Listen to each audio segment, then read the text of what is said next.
Hi hello കൂട്ടുകാരെ, K V കിച്ചൻ്റെ പുതിയൊരു വീഡിയോ നമുക്കൊന്ന് കണ്ടു നോക്കാം. ഇന്നൊരു തെരണ്ടിക്കറിയാണേ. അതിനായി ഇന്ന് 1 കിലോ തെരണ്ടി മേടിച്ചിട്ടുണ്ട്.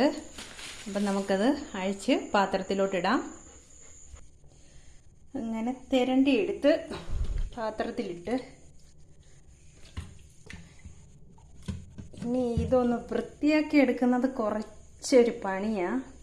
എങ്കിലും വൃത്തിയാക്കി എടുത്തല്ലേ പറ്റത്തുള്ളൂ, കറി വെക്കണ്ടായേ. അപ്പം നമുക്കൊന്ന് വൃത്തിയാക്കി എടുക്കാം.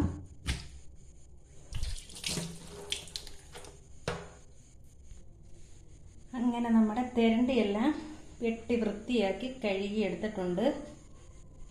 ഇനി നമുക്ക് കറിക്ക് ആവശ്യമായ സാധനങ്ങളെല്ലാം ഒന്ന് എടുക്കാം. അങ്ങനെ നമ്മുടെ തേങ്ങ വറക്കാനായി അടുപ്പത്തിട്ടിട്ടുണ്ട്. ഇനി അതിലേക്ക് ചേർക്കാനായി പെരുംജീരക, ഉലുവ, കുരുമുളക്, ചെറിയ ഉള്ളി, ഇത്രയും സാധനമാണ് നമുക്കിത് വറക്കുന്നതിന് ആവശ്യം. കറിക്കകത്തായാലും വറക്കുന്നതിൻ്റെ അകത്തായാലും മെയിനായിട്ട് ഇടേണ്ട സാധനമാണ് കറിവേപ്പില. അപ്പോൾ കുറച്ച് കറിവേപ്പില ഇട്ട് കൊടുത്ത് ഇതിട്ട് കൊടുക്കുമ്പോഴാണ് വറക്കുന്നതിനൊക്കെ ഒരു നല്ല മണം വരുന്നത്. കറിവേപ്പിലയുടെ ആ ഒരു മണം. ഇനി നമുക്ക് ഉലുവ, പെരുംജീരകം, കുരുമുളകെല്ലാം ചേർത്ത് കൊടുക്കാം.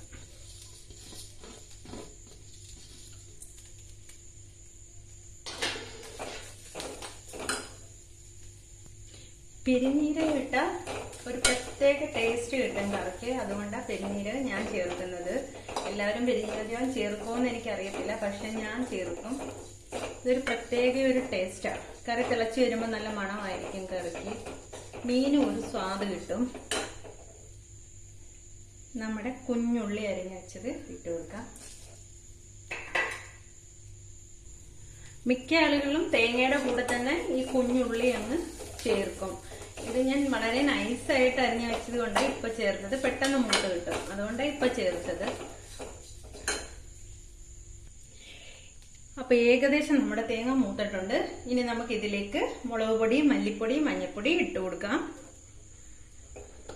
അത് 3 ഇട്ട് കൊടുത്ത് നല്ലതുപോലെ ഒന്ന് ഇളക്കി കൊടുക്കാം.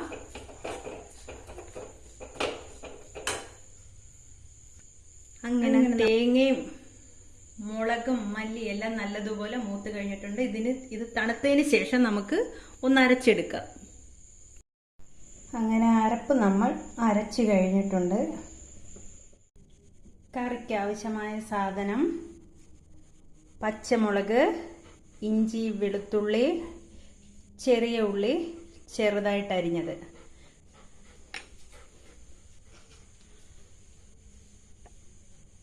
കറി വെക്കുന്നതിനായി ചട്ടി അടുപ്പത്ത് വെച്ചിട്ടുണ്ട്. ഈ വെള്ളം എല്ലാം വറ്റിയതിന് ശേഷം നമുക്ക് കുറച്ച് എണ്ണ ഒഴിച്ചു കൊടുക്കാം.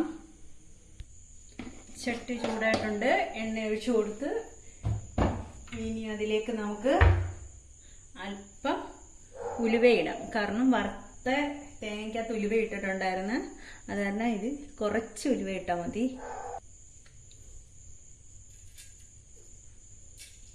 ഉലുവ ഇട്ട് കൊടുത്ത് നല്ലതുപോലെ ഒന്ന് പൊട്ടട്ടെ.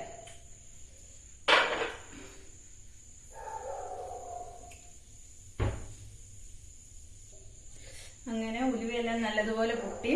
ഇനി നമുക്ക് ഇഞ്ചി, വെളുത്തുള്ളി, ചെറിയ ഉള്ളി, പച്ചമുളക് എല്ലാം എണ്ണക്കകത്തോട്ട് ഇട്ട് കൊടുക്കാം.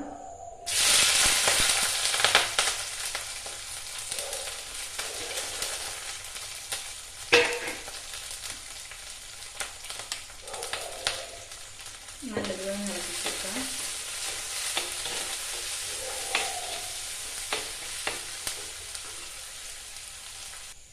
എല്ലാം നല്ലതുപോലെ മൂത്തിട്ടുണ്ട്.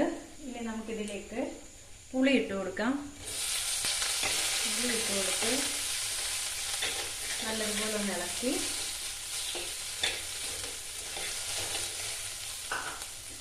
അതിനുശേഷം നമുക്ക് 2 സ്പൂൺ മുളക് പൊടി, 1 സ്പൂൺ മല്ലിപ്പൊടി ഒന്ന് ഇട്ട് കൊടുക്കാം. തേങ്ങ വറുത്തതിൻ്റെ അകത്ത് നമ്മൾ ചേർത്തിട്ടുണ്ട്, എങ്കിലും ഇങ്ങനെ ഒന്ന് ചേർക്കുന്നത് നല്ലതായിരിക്കും കറിക്ക്. അതൊന്ന് മൂക്കട്ടെ.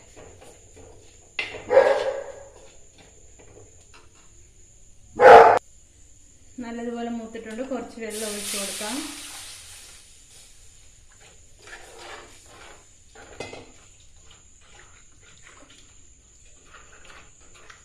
ഇനി നമുക്കിതിലേക്ക് വറുത്ത് വെച്ചേക്കുന്ന നമ്മുടെ അരപ്പ് ചേർത്ത് കൊടുക്കാം.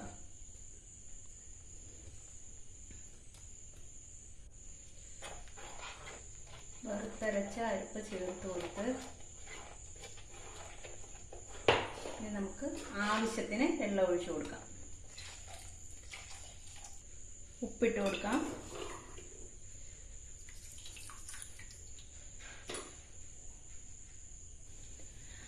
അങ്ങനെ നമ്മുടെ കറി നല്ലതുപോലെ തിളച്ചിട്ടുണ്ട്. ഇനി ഒന്ന് ഇളക്കി കൊടുക്കാം. അതിനുശേഷം നമ്മുടെ തിരണ്ടി അരപ്പിലേക്ക് ഇട്ട് കൊടുക്കാം. ഞാൻ കുറച്ചേ എടുത്തിട്ടുള്ളൂ, ബാക്കി അങ്ങ് വെച്ച്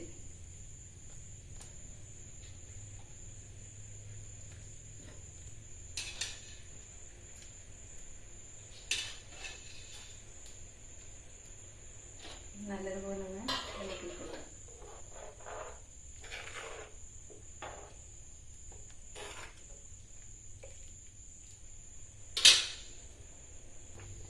നമ്മുടെ കറി നല്ലതുപോലെ തിളച്ചിട്ടുണ്ട്. ഇതിലേക്ക് കുറച്ച് കറിവേപ്പില ഇട്ട് കൊടുക്കാം.